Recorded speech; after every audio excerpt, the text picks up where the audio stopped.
What's going on, guys? It's Thursday, and I'm here to help you win another Forza trial. This week we have Lamb Chop Chop, and it's a road racing event for Lamborghinis to A spec. The car I decided to go with is a 1988 Lamborghini Countach LP 5000 QV. I'll show my tuning setup for it on the screen right now, along with the share code. It is called A800 Road Racing. I really enjoy the Countach. In real life, it's probably my favorite Lamborghini. I'm not a huge Lamborghini fan, but I've always liked the Countach since I was just a little boy. Something about it always kind of stuck with me. I think it's a very cool car. And I think it's definitely the route to go for this event.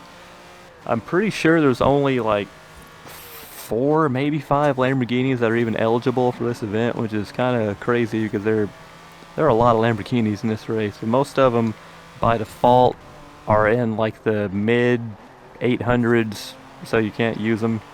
They're like the S1 tier by default. So I think the only ones you can use are the Countach, the Lamborghini Diablo, the Lamborghini LM002, and the Lamborghini Miura, which is also the prize car for this week. Just go ahead and throw the LM002 out of the equation. The big old off-road tank, just throw that out. I don't even consider that even an option, honestly. The Lamborghini Urus, I had to restart my event a few times. I'll get into that later.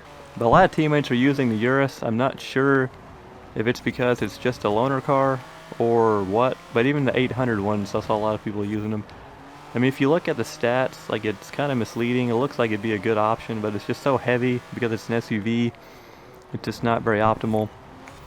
I'm not even really sure what to think about the Miura. I haven't seen anybody use it.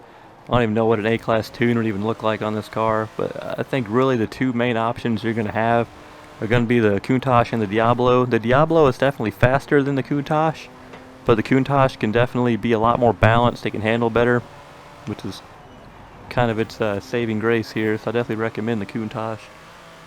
I think on my tuning setup I hit a pretty good balance of speed, handling, acceleration, braking, all of the above like usual. Usually I like my cars to handle a little bit more, but I kind of wanted the extra acceleration aid just to kind of try to get through all the chaos that this game presents, especially in this week. Man, I'm telling you, the first 2 races for this event, you got the Edinburgh City Sprint and the Bamberg Coast Circuit. They're so narrow and hectic at the beginning. Like, it's really hard, especially in race 1. It's really hard to get out in front cleanly without either the AI swerving your way, knocking you into like a guardrail, then you run into that and scrub some speed, or teammates not braking and just slamming you into a wall, and like you can hit like a corner of a building and just go straight to 0 miles an hour, lose our momentum. So it's absolute chaos trying to get through unscathed. You're going to want to have a good grid position, and hope you get one. I hope you can just fly by the AI and everybody initially and not have your teammates slam into you. Race 2 is kind of the same way. It's such a... As soon as the race starts, like, everybody's just... The AI mainly is just scrambling, going back and forth like they usually do, getting in the way, and teammates are... At least mine, in my experience today, were kind of hectic, so you gotta hope you can get by unscathed in that as well. Race 3 should be pretty simple if you know how to time your corners pretty well, because race 3 is... Once you get out in front of race 3, it's pretty much done. Race 1, I did pretty well once I got out in front, because I got out in front early. I didn't really have the best starting spot, but I was able to maneuver by and get out in front and put up a pretty good time. Race 2, it seemed like by the time I got out in front, the race was already over, so I don't know. I couldn't really get in a groove in race 2, so I definitely could have put up a better time. I know in practice I was putting up times that were like a second and a half faster, but it's fine. I still won. Race 3, I'm very disappointed.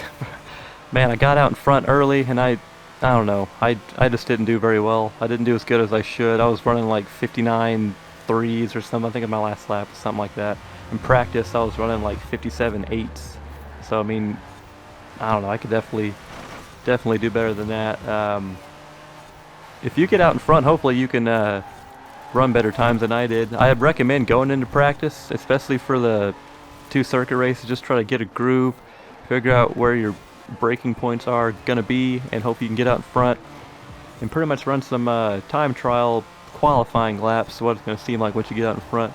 So I definitely recommend practicing and getting your groove down. It helps a lot. Hopefully it can be a little more consistent than I was today. Nonetheless, I did win all 3 races, which is kind of the goal here, to help your team win. My team did end up winning, by the way. They didn't drop the ball that much. We won 2 of 3 races, and like I said earlier, you get the Miura as a prize, which is not a very good prize. It's a rare car, it's legendary, whatever, but it's not really that beneficial in terms of use in the game. But yeah, let me know down in the comments what you decided to go with, what car, what tune, all of the above. Let me know how your experience was with the AI and with your teammates. Hopefully you had better luck than I did and didn't have to restart 50 times because your teammates are silly. Oh man, hopefully next week's trial is a little better. Anyways, let me know down in the comments what worked for you. Get all these challenges and events done, and I'll see you guys next week for a winter event.